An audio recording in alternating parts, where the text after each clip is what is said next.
Maraming salamat po sa ating tagapamahalang hukom at sa ating pong Ginoong Pangulo. Nais ko lamang pong basahin ng napakaigsing manifestasyon po. The gentleman may proceed with his manifestation. Maraming salamat po. A'udhu billahi minash shaitanir rajim. Bismillahirrahmanirrahim. Alhamdulillah rabbil alamin.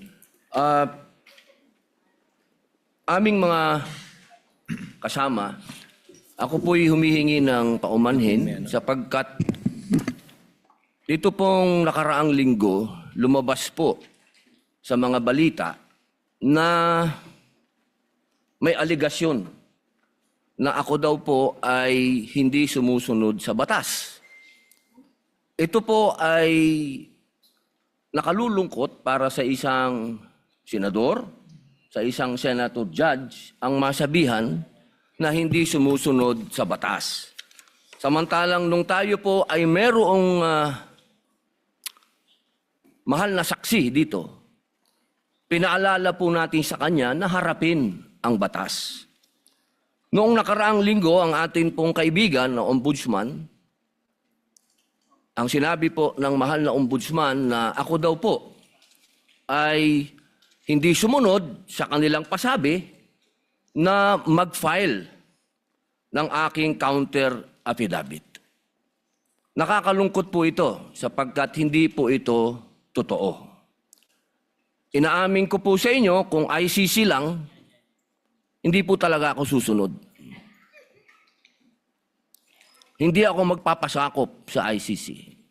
Pero dahil ginagalang ko po ang ombudsman, dahil siya po ay aking kaibigan na itinuturing, dahil nagkaroon na po kami ng napakahabang kwentuhan sa aking opisina nung siya po ay kalihim ng hustisya, nag-file po kami.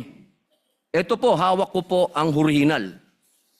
Dahil sa akin po, importante ang original. Ito po ang original, nakalagay po dito. Nag-file ako.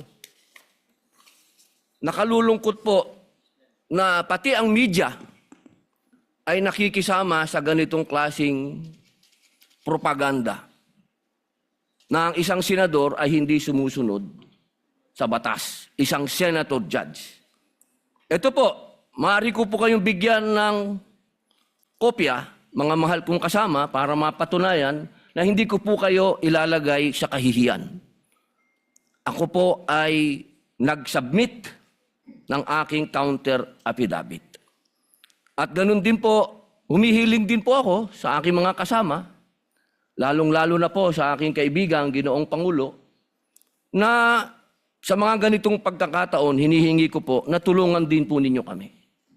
Na maipaliwanag din po namin sa media na meron din po kaming mga pagkakataon na ipagtanggol din ang aming sarili at kami wag husgahang kaagad na kami hindi sumusunod sa batas. Yun lamang po, Ginoong Pangulo at tagapangulong hukom. Maraming salamat. Senators Erwin Tulfo, Senator Judge Alan Cayetano, thereafter Senator Judge Tito Soto are recognized. What is your pleasure, Senator Judge Erwin Tulfo? Mr. Presiding Officer, Senate President, ladies and gentlemen. This impeachment court was established to try the Vice President of the Republic. Ang punto ko po rito, kasi napapansin ko po ilang araw na nagagamit po natin ang impeachment court, ang oras po ng impeachment court sa pagpapaliwanag. Naintindihan ko po ang posisyon ng aking kaibigan, si Senador Robin Padilla, yung kanya pong frustrations. Pero gusto ko lang po sana ipaalala sa ating presiding officer, sa ating pong Senate President, at matanong ano po ba ang ating ginagamit na rules ngayon? O pwede po ba yung mga problema po labas sa impeachment court na ito o labas sa kaso ng Vice President ay dadalhin natin dito? Di po ba ang korte na ito na itatag para po sana kay Vice President at kay Vice President lamang? Mga ebidensya, mga testimonya, mga pahayag patungkol lamang po sana sa impeachment ng Vice President. Kasi dito pong mga nagdaang araw, Mr. Presiding Officer, Senate President, mga kasama, napansin ko po na nagagamit ang oras po ng impeachment court sa pagtatanggol po ng mga nakaraang araw ng sarili ng ilan sa mga kasamahan natin sa mga akusasyon. This is not the right forum and the right venue and not the right time to explain your situation. Kung gusto po ninyong mag-eksplika ng inyong mga saloobin, problema, maaari naman po ninyong gawin yan sa labas po ng oras ng impeachment court. Maaari pong sa press conference, nandyan naman po ang Senate media. Anytime po, nandoon sila sa Senate briefing room, press briefing room. Maaari din po sa Facebook o sa YouTube magpaliwanag. Huwag po nating gamitin ang oras ng impeachment court sa pagpapaliwanag o sa pagtatanggol ng ating mga sarili simula pa po noong nakaraang linggo. Because the time we waste here to defend ourselves, defend what we believe or what have you, is an injustice to the Vice President. Yung oras po na ito dapat ilaan natin sa pakikinig sa depensa ng Vice Presidente, sa mga akusasyon laban sa Vice Presidente, hindi po pagdidepensa sa mga sarili natin kung tayo inaakusahan ng kung anong mga ahensya, kung tayo po ay may mga kaso, may mga investigasyon. This is not the right forum, Mr. Presiding Officer, Mr. President, Senate President. This is not the right place. This court was established, was created, the impeachment court, for the Vice President and Vice President only. This should be her time. This should be her forum, not our forum here, na ilabas natin ang saloobin natin, mga sagot natin sa mga akusasyon, mga kaso laban sa atin. And this is not also the time, Mr. President, Mr. Presiding Officer, na hanapin yung mga kasama nating nawawala, nakakulong, dapat po doon sa Senado natin, sa sesyon natin, and not here in this court, Mr. Presiding Officer, Mr. Senate President. Kaya pakiusap ko lamang po sana, sa ating mahal na presiding officer and Senate President, let us follow the rules. May rules ho tayo. Kung hindi naman ho patungkol sa Vice President na sasabihin natin, hindi naman po patungkol sa depensa o prosekusyon ng Vice Presidente natin, then wag na ho natin payagan na magsalita pa po dito because nasasayang. Because every minute, every hour that we waste away from the defense or from the prosecution of the case of the Vice President, it is injustice. It is called injustice to the Vice President, to her family, yung anguish, yung kanyang sama ng loob, yung oras na nakabinbin ang kaso na ito. Let us do this impeachment trial as quickly as possible. If we have to clear the Vice President, then let's clear her.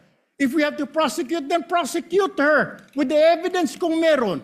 Not waste our time kung ano-anong sinasabi natin dito to protect ourselves, to defend ourselves. This is not the right forum, Mr. Presiding Officer. Kindly wind up, Mr. Senate Senator Judge President. Erwin Tulfo. This is not the right forum for us to defend ourselves. Bring it somewhere else. Bring it to the press. Bring it to the social media, but not here. Thank you, Mr. President. The remarks of the gentleman are noted. Earlier, Senator Judge Alan asked to be recognized. Are you yielding in favor of Senator Judge Padilla? And thereafter, Senator Judge Soto. Thereafter, Senator Judge Thank you, Padilla, Mr. before the Presiding chair Officer. makes a ruling on the matter. Yes, Senator Judge Alan Cayetano is recognized. Thank you. I'm happy. You may proceed, sir. I'm happy I finally heard Senator Judge Erwin Tulfo is concerned about the justice or injustice to Vice President Sara. That's good news. Regarding the waste of time here, sabi ni Senator Joker Arroyo, it is useless to argue a legal point with a non-lawyer. When Senator Marcoleta brought that up here, nagkaroon ng commotion. Senator Miriam stood up here many times and said, kaya ka nga nagpo 4 years na law school at nagbabar. So let me give my own interpretation. The impeachment court is formed with lawyers and non-lawyers. And we interact, and it's for everyone, and we're equal. But if there's an engineer here or a doctor, and they talk about medical principles, I have to either study and argue on medical principles. Hindi ko pwedeng sabihin, hindi, ganito lang yan, logic lang yan, etc. Di ba? So, ang legal principle natin today is simple, integrity ng court. So, allow me to mention that to the people and help educate my colleague here. The integrity of the court and the justices or judges is always relevant. So if the Supreme Court or COMELEC, Court of Tax Appeals, Sandigan Bayan is being heard and the judges are being threatened, you give them time. So we cannot take the impeachment out of context. May nangyayaring flood control scandal, may nangyayaring gulo sa Team Unity na hindi na united ngayon. We consider Senator Marcoleta and Senator Jinggoy political prisoners, weaponized yung Blue Ribbon Committee at weaponized yung ano. So Mr. President, hindi tama na sabihin na I wasn't, after we brought up the problem with NBI, they doubled down, naggumawa pa ng task force. I mentioned 2 colleagues sa SALN, I didn't accuse them. Sabi ko lang, just like Vice President Sara, just because tumaas ang SALN, can we already ask for the BIR, for the AMLA and the bank accounts? So sabi ko, yan ang i-discuss namin sa Monday. Nag-react na, nag-accuse. I did not take up your accusations here today.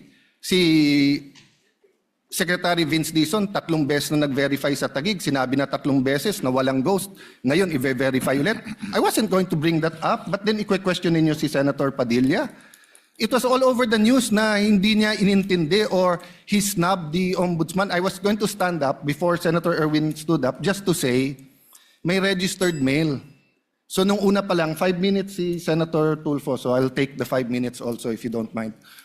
The gentleman may proceed and kindly be mindful of the time. Yes, I will now. So I'm just saying, Senator Padilla just stood up to say, sumusunod siya sa batas. Tapos, kaya humaba to dahil nga hindi importante ata dito yung integrity ng judge. Lastly, kaya sinabi kong it's useless to argue a legal point. Ilang beses ko na narinig dito. It's our job to clear or prosecute the Vice President. Hindi po. It's our job to try and to decide. It's the prosecution's job to try to prosecute, and it's the defense job to convince us na wala. Our job is to try and to decide. And when you decide, you acquit or you convict. Why is that important? These are legal terms. Hindi pwedeng yung nanonood na law student ngayon sasabihin, trabaho pala ng judge to clear or to prosecute. Thank you, Mr. Presiding Officer, Mr. Senate President. Thank you, Senator Judge Alan Cayetano. His remarks